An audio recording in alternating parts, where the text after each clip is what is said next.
Baik, perkenalkan nama saya Muhammad Irsyadillah. Di sini saya akan menjelaskan tentang teori tes klasik pada slide 2. Langsung saja, yaitu rumus dari teori tes klasik. Jadi, bisa dilihat di slide 2 PPT, yaitu rumus tes klasik yaitu X sama dengan T ditambah E. Untuk X itu adalah skor yang tampak, ya, atau nilai performansi individu pada alat tes. Kemudian T sendiri itu adalah skor murni, skor yang mana tidak diketahui besarannya. Kemudian E adalah error pengukuran atau kesalahan pengukuran. Jadi skor tampak dihasilkan dari penjumlahan antara skor murni dan error. Itu adalah rumus untuk tes klasik, ya. Kemudian di slide ketiga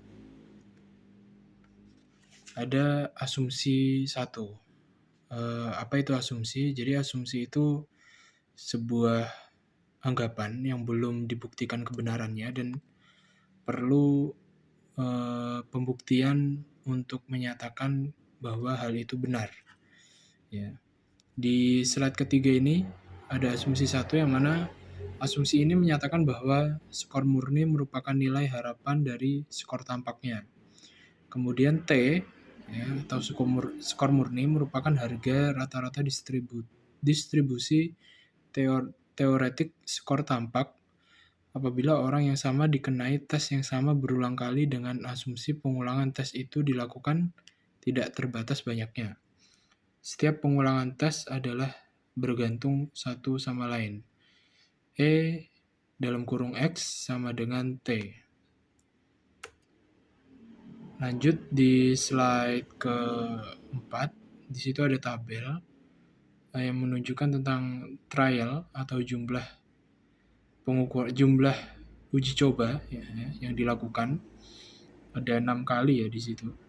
Kemudian di sampingnya ada skor tampak, skor tampak, skor murni, kemudian error. Pengukuran dilakukan dengan beberapa kali uji coba. Dari hasil pengukuran diketahui rata-rata skor tampak, yaitu meannya 12, ya, X sama dengan T, kemudian median dari X atau median skor tampaknya itu adalah 12. Kemudian di slide kelima, di situ ditunjukkan sebuah grafik, ya. Keterangannya adalah ketika kita dites dengan menggunakan alat yang sama, skor tampak atau X kadang tinggi dan kadang rendah. Rata skor tampak atau X yang sama dapatkan adalah mendekati skor murni. Jadi skor tampak atau skor X itu hasilnya biasanya mendekati skor murni. Seperti pada tabel di slide 4, ya. Di situ kan skor tampak X-nya adalah 12, kemudian skor murninya juga 12, ya, meannya. Lalu di slide ke-6, asumsi 2, keterangannya adalah asumsi ini menyatakan rata skor yang didapatkan dari hasil pengukuran dalam beberapa percobaan adalah 0. E dalam kurung X sama dengan 0. Error adalah sesuatu yang membuat skor tampak menjadi bias sehingga menjauhi skor murni.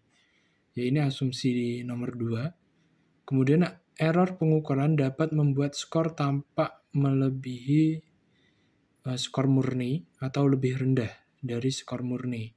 Namun jika dirata-ratakan maka rata error atau E adalah 0. Ya, contohnya yaitu pengukuran dilakukan dengan beberapa kali uji coba. Dari hasil pengukuran diketahui selalu terjadi diskrepansi atau ketidaksesuaian antara skor tampak dan skor murni.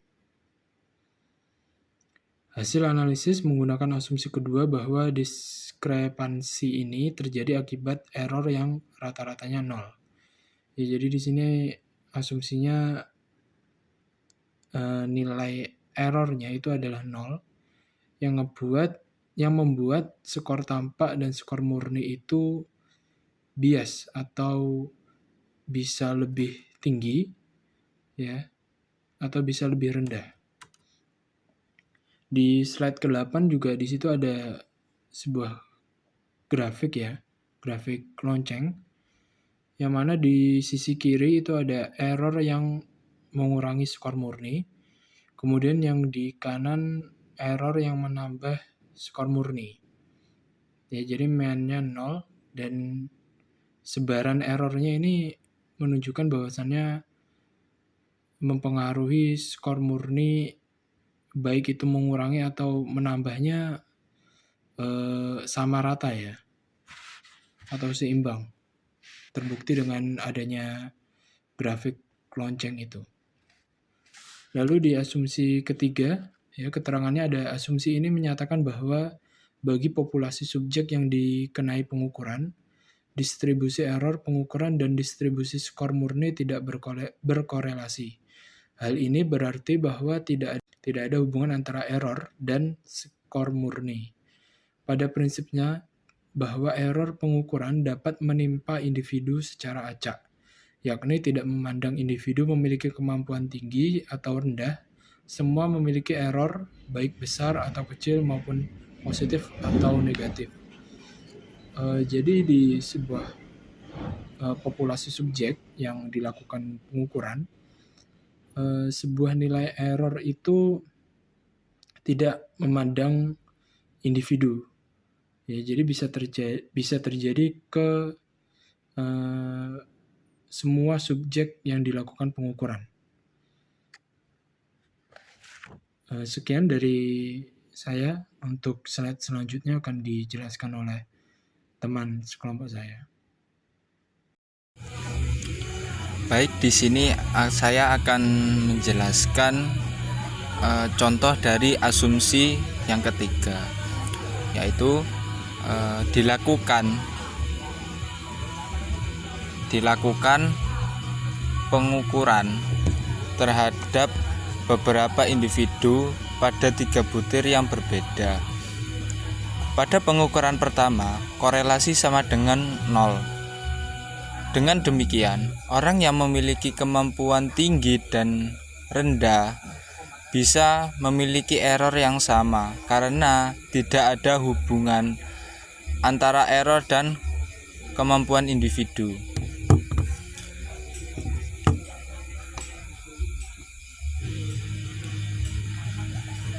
Lalu, asumsi yang keempat, bila E1 melambangkan error pada pengukuran atau tes pertama dan E2 melambangkan error pada pengukuran atau tes yang kedua tes kedua, maka asumsi ini menyatakan bahwa error pengukuran pada 2 tes yang berbeda, yaitu E1 dan E2 tidak berkorelasi satu sama lain atau sama dengan Pele sama dengan 0. Error pengukuran yang menimpa individu pada pengukuran pertama, kedua, dan selanjutnya tidak berkorelasi atau berhubungan. Bila dilakukan pengukuran terhadap individu sehingga dia mendapatkan error yang besar dalam pengukuran pertama, pada pengukuran selanjutnya belum tentu individu mendapatkan error yang besar lagi. Contoh, dilakukan pengukuran terhadap beberapa individu pada 3 butir yang berbeda.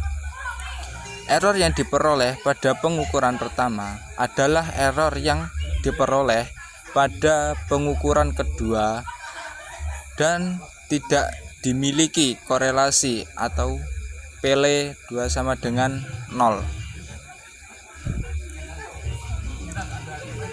Lalu asumsi yang kelima. Asumsi kelima. Asumsi ini menyatakan bahwa error pada suatu pengukuran E1 tidak berkorelasi dengan skor murni pada pengukuran lain dalam kurung T2. Asumsi ini tidak dapat bertahan apabila pengukuran yang kedua mengukur aspek yang mempengaruhi error pada pengukuran yang pertama. PEL2 sama dengan 0. Baik, saya akan menjelaskan tentang contoh dari asumsi yang kelima. Dalam contoh ini telah dilakukan pengukuran terhadap beberapa individu pada 3 butir yang berbeda. Pada pengukuran pertama, tidak berkaitan dengan kemampuan individu pada pengukuran kedua. Nah, telah ada disediakan tabel, di sini bisa dilihat tabel asumsi kelima itu menunjukkan E1 dan T2. Korn E1 dan T2 sama dengan 0. Nah, kenapa error tidak berkorelasi dengan apapun? Nah, karena PET sama dengan 0 dan PL2 sama dengan 0, PEL T2 sama dengan 0. Nah, segala sesuatu yang bersifat acak tidak memiliki kaitan dengan apapun. Begitu pula dengan error. Nah, pada slide selanjutnya ada asumsi yang keenam. Nah, asumsi ini menyatakan jika ada 2 tes yang dimaksudkan untuk mengukur atribut yang sama mempunyai skor tampak X dan X prime yang mempunyai asumsi 1 sampai 5. Jika untuk setiap populasi subjek T1 sama dengan T2 plus C dengan C sebagai suatu bilangan konstan, maka kedua tes tersebut dapat disebut sebagai tes yang setara atau equivalent test. Nah, contoh dari asumsi ke-6 ini adalah ada seorang mengikuti jalur masuk mandiri di UNY, memperoleh skor 80. Kemudian ia melanjutkan mengikuti jalur masuk di UGM, pasti memperoleh nilai skor 100. Maka kedua pengukuran tersebut dapat disebut ekuivalen. Selanjutnya ada asumsi ketujuh.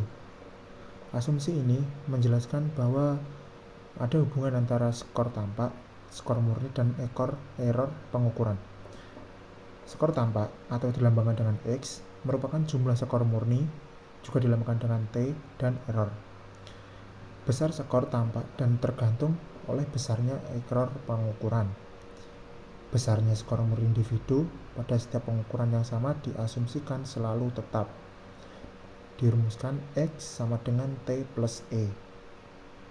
Nah, telah ditunjukkan pada slide selanjutnya, yaitu slide terakhir.